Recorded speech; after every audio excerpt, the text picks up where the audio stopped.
নমস্কার বন্ধুরা, রিম্পা রান্নাঘরে তোমাদের সকলকে আমন্ত্রণ। আজ আমি তোমাদের সামনে আলু চচ্চড়ি রেসিপি নিয়ে এসেছি। সাদা আলু চচ্চড়ি নিরামিষ দিনে এটা সবার ভীষণ প্রিয়। যে কোনো নিরামিষ দিনে এটা তোমরা বানাতে পারো। যদি রান্নাটা ভালো লাগে লাইক করো, সাবস্ক্রাইব করো, আর প্লিজ আমায় সাপোর্ট করো। আর আমার সঙ্গে থাকার অনুরোধ রইল, পুরো ভিডিওটা দেখারও অনুরোধ রইল। এখানে আমি কালো জিরে দিয়ে ফোড়ন দিয়ে নিয়েছি। কালো জিরে ফোড়নটা যখন ভাজা ভাজা হয়ে গেছে, সেই সময় আমি শুকনো লঙ্কা কাঁচা লঙ্কা দিয়ে নিয়েছি।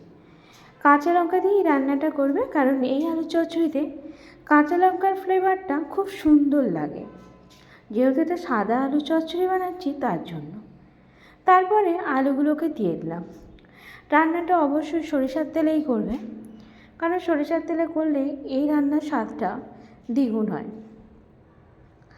এবার একটু নেড়ে চেড়ে লবণ দিয়ে আলুটাকে ঢেকে নিলাম। কিছুক্ষণ ঢেকে নিয়ে এটাকে আবার খুলে নিলাম। দেখতেই পাচ্ছ, দেখবো আলুটাকে বারবার কিন্তু ঢেকে খুলে সিদ্ধ করেই নেবে।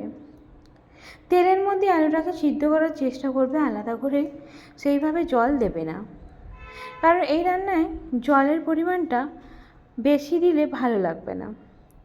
তাই আমি দেখবে যেটুকু তেল দিয়েছি সেই তেলের মধ্যেই আলু চচ্চড়িটাকে করে নেওয়ার চেষ্টা করছি।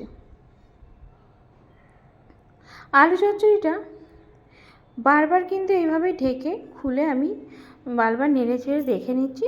দেখবে যে সিদ্ধটা যেন তেলেই হয় আর আলুটা যেন ধরে না যায়।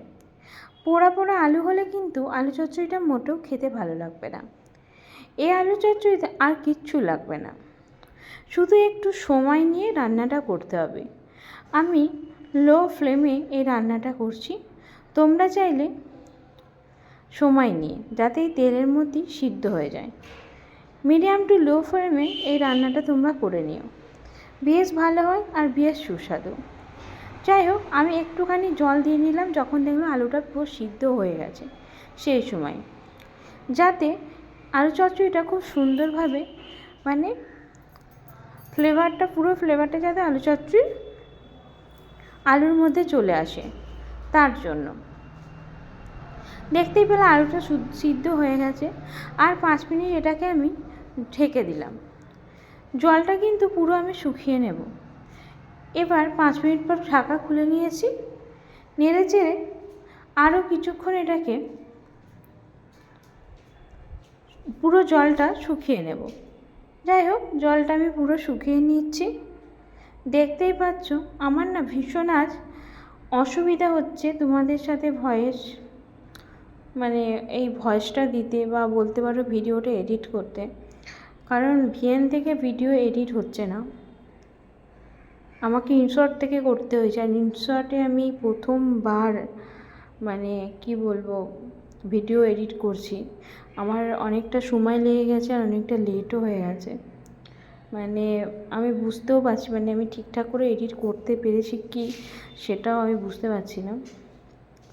তার জন্য আমি কি বলবো, আমার যেহেতু ভিএন থেকে আমি এডিট করি, কারণ ভিএন মনে হচ্ছে সব থেকে সহজ, কিন্তু ভিএন যেহেতু অনেকটা টাকা চাইছে সাবস্ক্রাইব করার জন্য, সেই জন্য আমি আর করছি না, ইনশর্ট থেকে ট্রাই করছি। যাই হোক, রান্নাটা পুরো রেডি, দেখলে শুকিয়ে নিয়েছি, আমি পুরো নামিয়ে নিয়েছি। রুটি লুচি পরোটার সাথে ভালো লাগবে।